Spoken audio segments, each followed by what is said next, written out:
வணக்கம் நண்பர்களே, உங்கள் பிரசாந்த் கஸ் யூடியூப் சேனலுக்கு உங்களை அன்புடன் வரவேற்கின்றேன். நம்ம தமிழ் சினிமாவின் வளர்ந்து வரும் நட்சத்திரம் யார்? இந்த வருடம் நம்பர் 1 ஹீரோ யார்? விஜய், ரஜினி, அஜித் எல்லாரையும் தாண்டி ஒருவரின் பெயர் ஒலிக்கிறது. அது யாருன்னு தெரியுமா காய்ஸ்? அது நம்ம சிவகார்த்திகேயன் தான். இனி இந்த வீடியோல அமரன் படத்தோட வெற்றியையும் சிவகார்த்திகேயன் வளர்ச்சியை பற்றி ஒரு சின்ன வீடியோன்னு பார்ப்போம். 2024ஆம் ஆண்டின் மிகப்பெரிய வெற்றி படம் அமரன். இந்த படத்தை ராஜ்குமார் பெரியசாமி இயக்க கமலஹாசனின் ராஜ்கமல் நிறுவனம் தயாரித்திருக்கிறது. இப்பவே சொன்னாலே ஹாட் டாபிக் தானே. இப்படத்தின் கதாநாயகியாக சாய் பல்லவி நடிக்க இசையை ஜிவி பிரகாஷ் குமார் மேஜிக் செய்திருக்கிறார். இதை மட்டும் சொல்லினால் சரியில்லை. அமரன் ஒரு உண்மை சம்பவத்தை அடிப்படையாக கொண்டு உருவாக்கப்பட்டுள்ளது. இந்திய ராணுவத்தில் பணிபுரிந்து உயிரை நீத்த மேஜர் முகுந்த் வரதராஜனின் வாழ்க்கையை மையமாக வைத்த இந்த படம் ரசிகர்களின் இதயத்தில் சிரித்துவிட்டது. படம் வெளியாகி சில நாட்களிலேயே 300 கோடியை தாண்டி உலகில் சாதனை படைத்தது. இது மட்டுமல்லாமல் இப்படம் வசூலில் முந்தைய அனைத்து சாதனையும் முறியடித்திருக்கிறது. கிட்டத்தட்ட சொல்ல போனா சிவகார்த்திகேயன் பிலிம் இண்டஸ்ட்ரியிலே இதுதான் number 1 high budget record film. Sivakarthikeyan இந்த வருடத்தின் நம்பர் 1 ஹீரோவாக மாறியிருக்கிறார்.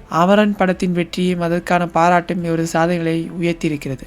விஜய், ரஜினி, அஜித் போன்ற முன்னணி நடிகர்களின் படங்களின் சாதனைகளை அமரன் முறியடிக்க சிவகார்த்திகேயன் இன்று தமிழ் சினிமாவின் முன்னணி நடிகராக வலம் வருகிறார். இதற்கான அடிப்படை எந்த அளவுக்கு இருந்தது? அமரன் படத்திற்கு டிக்கெட் புக்கிங்களை இதற்கு ஒரு சிறந்த உதாரணம். இணையதளத்தில் 2024 அதிக அளவில் டிக்கெட் புக்கிங்களை பெற்ற படம் அமரன் என்று சொல்லலாம். இதுவரை 4.5 மில்லியன் டிக்கெட்கள் விற்பனையாகியுள்ளது. கிட்டத்தட்ட வேட்டியன் 4.2 மில்லியன் 2வது இடத்திலும், ராயன் மற்றும் மகாராஜா படங்கள் அதன் பின்னாலும் இருக்கின்றன. சிவகார்த்திகேயன் தனது கிரியேட்டிவிட்டி, வேலைக்கான நேர்மையான முயற்சி மற்றும் ரசிகரின் நம்பிக்கை இதெல்லாம் பயன்படுத்தி இந்த நிலைக்கு வந்திருக்கிறார். நகைச்சுவை நிகழ்ச்சியில் தனது நடிப்பை ஆரம்பித்தவர் இன்று தமிழ்நாட்டை தாண்டி இந்திய சினிமாவின் மாபெரு நட்சத்திரமாக வளர்ந்து வருகிறார். அவரது நடிப்பு, வெற்றிகரமான ஸ்கிரிப்ட் தேர்வு, ரசிகரின் மத்தியில் கிடைக்கும் பாசம் இவை அனைத்தும் அவரது முன்னணி ஹீரோவாக மாற்றியுள்ளது. மேலும் இப்படம் அவருக்கு மிகப்பெரிய பங்களிப்பு, சர்வதேச அளவிலும் அங்கீகாரம் கிடைத்த ஒரு வழிகாட்டியே என்று சொல்லலாம். ஃப்ரெண்ட்ஸ், இப்படி அமரன் படம் மட்டுமல்ல, சிவகார்த்திகேயன் கரியரில் பல சாதனைகளையும் தமிழ் சினிமா உலக அளவிற்கு எடுத்து செல்கிறார். உங்களுக்கு இது போல் எந்த தகவலும் தெரிந்திருந்தாலும் கமெண்ட் பண்ணுங்க. இதை உங்கள் நண்பருடன் பகிர்ந்து நம்ம பிரசாந்த் கஸ் சேனலுக்கு சப்ஸ்கிரைப் பண்ணுங்க. இன்னும் அடுத்த வீடியோவில் சந்திப்போம். நன்றி, வணக்கம்.